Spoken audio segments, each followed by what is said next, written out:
안녕하세요. 크립토노마드입니다. 요즘은 시장 상황을 바라보고 있으면 거의 추가적인 의미 부여가 안 될 정도로 비슷하면서도 좋지 않은 그런 흐름들이 이어지고 있습니다. 뉴욕 증시는 연말로 접어들면서 완전히 몸을 사리는 모습을 보이고 있습니다. 거래량은 적고 산타랠리는 사실상 물 건너갔고 기술적인 반등에 대한 기대감조차 사라진 모습이고 이래저래 아쉬운 상황들을 보여주는 가운데 뉴욕 증시는 3대 지수 모두 하락 마감했습니다. 기술주의 대장인 애플의 경우에는 무려 52주 신저가를 기록했습니다. 문제는 지금 상황도 간단치 않지만 내년 전망 역시 그렇게 호락호락하지 않다라는 데 자리하고 있습니다. 비트코인 역시 이런 부정적인 기운을 그대로 받아내고 있습니다. 어쩌나 저쩌나 16,800달러 위로 올라선 뒤에 17,000달러 위에서 월간 종가 마감을 하는 게 우리 입장에서는 단기적으로 그려볼 수 있는 긍정적인 상황이라고 할 수가 있는데 중요 지지라인이라고 할 수 있는 16,500달러대까지 다시 후퇴하면서 기대는 역시 기대일 뿐인 건지 그런 아쉬움을 남기고 있습니다. 리플과 관련해서는 몇 가지 재미있는 소식들이 더해졌습니다. 요즘 SEC가 힘먼 문건 공개 여부를 두고 너무 우악스럽게 반응을 하고 있다 보니까 이게 다 전격적인 합의를 염두에 둔 사전 포석 아니냐, SEC가 너무 모양새 빠지게 합의할 수는 없으니까 저렇게까지 희한하다 싶을 정도로 발악을 하다가 리플도 어쩔 수 없이 합의하면서 서로 윈윈 하려고 하는 것 아니냐, 이런 말들도 쉽게 접할 수가 있는데 이번에 리플 커뮤니티에서 설문조사를 벌였더니 적지 않은 XRP 홀더들이 비슷한 생각을 하고 있다라는 점이 나타났습니다. 아무튼 리플 소송은 막판까지 이 세기의 크립토 소송이라는 타이틀답게 흥미진진하게 진행되고 있는 모습입니다. 암호화폐 커뮤니티에서 갑자기 하버드 대학교와 리플이 같이 언급이 되길래 이건 또 뭔 소린가 싶어서 구글링을 해봤더니 하버드 대학에서 학부생을 대상으로 꽤 재미있는 코스를 시작하고 있는 것으로 나타났습니다. 강좌 제목은 이렇습니다. 파이낸셜 테크놀로지와 AI, 블록체인, 그리고 크립토커런시. 대충 느낌이 오지만 지금 하버드에서는 이 혁신 산업의 연관성, 연쇄적인 상호작용성 등에 초점을 맞춰서 과정을 짠 것을 느낄 수가 있습니다. 재미있는 건 결제 혁신에 대한 이야기를 할 때 리플 XRP와 스텔라 루멘을 직접적인 사례로 언급했다는 데 있습니다. 다른 것도 아니고 하버드 대학의 교과서에 XRP와 XLM이 직접 사례로 언급되고 있는 상황, 꽤 재미있게 느껴지는 것은 기분 탓만은 아닌 것 같습니다. 연말이라서 어수선하기도 하고 새해 전망에 대한 부분들 역시 혼란스럽기도 하고 여러모로 아쉽고 또 어려운 상황들이 이어지고 있습니다. 이 컨텐츠 제작자 입장에서도 결코 재미있거나 즐거운 상황은 아닌데 인생도 그렇고 투자도 그렇고 늘 사이클이 있다라는 점, 항상 좋을 수만도 없고 그렇다고 항상 나쁠 수만도 없다라는 점, 이런 부분들도 생각하시면서 시장 바라보시고 공부와 경험의 기회로 삼으시면 더 좋을 것 같습니다. 그럼 이번 영상 시작하겠습니다. 이 한 장의 이미지는 지금 뉴욕 증시의 상황과 분위기가 어떤지를 아주 단적으로 보여주는 게 아닐까 생각됩니다. 전고점 대비 현재 주가 하락률을 보여주고 있는데 코인베이스는 마이너스 92%, 테슬라는 마이너스 72%, 넷플릭스는 마이너스 59%의 상황을 보여주고 있습니다. 코인베이스 주가는 거의 솔라나 수준으로 폭락을 했고 테슬라는 비트코인의 전고 대비 하락률과 거의 엇비슷한 그런 상황입니다. 증시와 암호화폐 등 리스크 에셋 시장에 대한 분위기가 어떤지를 엿보기 충분하다라고도 생각할 수가 있을 것 같은데 연말 종가 마감을 앞둔 뉴욕 증시는 산타랠리는커녕 내년 성장에 대한 우려, 그러니까 긴축에 대한 우려, 경기 침체에 대한 우려, 이런 것 등이 겹겹이 겹치면서 완전 압박받고 있는 모습입니다. 애플이 52주 신저가를 기록한 가운데 뉴욕 증시는 3대 지수 모두 하락 마감했습니다. 지금 뉴욕 증시에 있어서 잠재적인 악재로 거론되고 있는 것은 단연 역사적인 수준의 한파입니다. 체감온도가 마이너스 40도, 마이너스 50도를 기록하는 이런 상황은 자연스럽게 유가 급등과 소비재 급등으로 이어질 수 있는 부분이고 이렇게 되면 연준이 올해 1년 내내 고강도 긴축을 단행하면서 살짝이나마 그나마 끌어내렸던 인플레이션을 다시 끌어올릴 가능성도 충분히 존재한다라고 바라볼 수가 있습니다. 결국 금리 핸들링만으로는 한계가 분명하고 금리만으로 인플레이션을 잡을 수 없다라는 이 월가 돈귀신들의 주장에는 좀 더 힘이 실리는 상황. 그래서 연준이 과연 어떤 대응을 할지는 내년 1분기를 관통하는 핵심적인 사안이자 시장이 또 한 번 흔들릴 수도 있는 그런 상황입니다. 이런 분위기 속에서 뉴욕 증시가 산타 랠리를 벌인다라면 어쩌면 그것이야말로 기적일지도 모를 그런 상황으로도 바라볼 수 있을 것 같습니다. 이런 부정적인 분위기와 뉘앙스가 자본시장을 감싸고 있다 보니까 월가에서 바라보는 내년 전망 역시 그렇게 호락호락하지는 않은 상황입니다. 먼저 JP모건의 경우에는 우린 또 다른 하락장이 있을 것으로 본다. 특히 연준의 과도한 긴축으로 펀더멘털이 약화되어서 내년 상반기에 연간 최저치를 다시 테스트할 것으로 보인다. 이때 매도세가 디플레이션과 실업률 증가, 기업 심리 하락 등과 결합돼서 나타날 것으로 보이는데 연준이 금리 인상을 끝낸다라는 신호를 보내고 이후에 자산 회복이 속도를 내면서 내년 연말에 S&P 500이 다시 4,200으로 상승할 것으로 예상한다. 이렇게 전망을 했습니다. 흔한 표현을 사용하자라면 내년 증시는 상저하고 이런 패턴을 보일 거라는 점을 지금 강조하고 있는 겁니다. 모건 스탠리의 경우에도 내년 증시는 연말에나 회복될 수 있고 그나마 지금과 비슷한 수준이 될 것이다 이렇게 밝히면서 JP 모건과 비슷한 틀에서 전망을 했고 뱅크 오브 아메리카 역시 내년 상반기에는 약세장이었다가 하반기에는 강세장이 될 것으로 본다.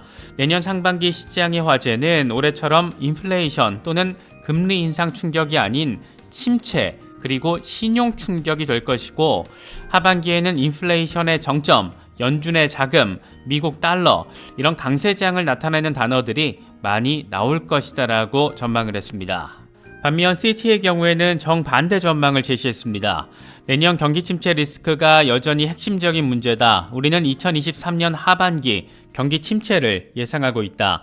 하지만 상반기 동안 펀더멘털과 기업 성과의 효과도 느낄 수 있을 것이다.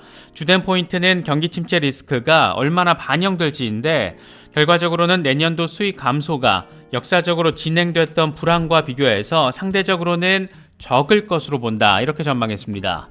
이처럼 월가의 대형 자본들이 바라보고 있는 시장의 전망도 크게 엇갈리고 있는 상황인데 이런 상황에서 우리 같은 개미들이 시장의 방향성을 한쪽으로 예단하거나 베팅을 한다는 것은 꽤나 무모할 수도 있는 상황이 아닐까 그런 생각이 들기도 합니다. 이런 무거운 분위기는 비트코인의 흐름에도 고스란히 반영되고 있는 모습입니다. 비트코인은 다시 16,500달러대로 후퇴하면서 중요 지지라인에 대한 지지 테스트를 진행하고 있습니다. 이놈의 리테스트, 지지 테스트 대체 언제까지 진행하는 거냐? 이렇게 생각될 수 있을 정도로 12월 내내 비트코인은 아주 좁은 박스권에서 오르락 내리락 이렇게 바라보는 사람 답답하게 만드는 이런 흐름을 확인해주고 있습니다. 공포 탐욕 지수는 하루 전과 동일한 28을 기록하면서 여전히 공포 단계가 이어지고 있습니다. 비트코인 도미넌스는 아주 조금 오르긴 했는데 크게 의미 있는 수준은 아니고 여전히 42%대 전후에서 횡보하고 있는 그런 상황입니다. 현재 비트코인의 흐름과 관련해서 코인텔레그래프의 기고가 라케시 우페디히에는 비트코인이 지난 며칠 동안 16,559달러와 20일 지수 이동 평균인 16,877달러 사이의 좁은 범위에 갇혀 있는데 이건 황소와 곰 모두 적극적으로 대응하고 있지 않다라는 것을 의미한다. 다만 20일 지수 이동 평균이 점차 기울고 있고 RSI가 43에 가까워져서 곰 세력에게 좀 더 이점이 있다라는 것을 보여준다. 만약 가격이 하락해서 16,500달러 아래로 떨어지면 비트코인은 16,000달러에서 15,476달러 지지라인까지 떨어질 수가 있고 여기까지 무너질 경우에는 새로운 하락세가 시작될 수 있기 때문에 황소들의 강력한 방어가 예상된다. 만약 가격이 지금 수준에서 상승하고 이동평균을 돌파한다라면 황소들의 복귀 시도로 해석할 수가 있고 이후에는 18,388달러까지 상승할 수 있다. 이렇게 분석을 했습니다. 영화 울프 오브 월스트리트의 실제 모델이기도 한 스캇 멜커의 경우에는 지금 비트코인 차트에서 가장 중요한 라인은 13,800달러다. 이건 2017년 신고가가 이루어졌던 월봉 마감 구간이기도 하고 특히 2019년에 가격이 다시 4,000달러로 떨어지기 전에 랠리했던 이 고점 라인이기도 하다. 특히 이 구간은 2020년에 런치패드 역할을 하기도 했는데 아직 이 구간에 대한 지지 테스트를 진행하지 않은 상황이다. 이렇게 설명을 했습니다. 이게 말만 들으면 좀 복잡하게 느껴질 수가 있는데 함께 공유한 차트를 보면 굉장히 심플합니다. 2017년도에 고점 저항 지점이었고 역시 2019년도에도 고점 저항, 그러니까 여기 찍고 하락했다는 겁니다. 그런데 2020년에 이 저항 라인 뚫고 지지 라인으로 전환되면서 런치패드, 이 상승의 지지 기반이 됐다. 이게 지금 13,800달러 라인인데 아직 여기에 대한 리테스트가 진행되지 않았다. 다시 말해서 기술적으로는 13,800달러에 대한 리테스트가 진행될 수 있다. 그렇게 돼도 전혀 기술적 분석에서는 이상한 게 아니다. 이런 얘기를 지금 하고 있는 겁니다. 지금 상황에서 반등을 해주면 참 좋겠지만 시장 외부를 감싸고 있는 부정적인 분위기를 고려를 하면 어쩌면 우리가 바라지 않는 상황을 한 번 더 바라볼 수도 있지 않을까, 그런 생각을 갖게 만드는 부분입니다.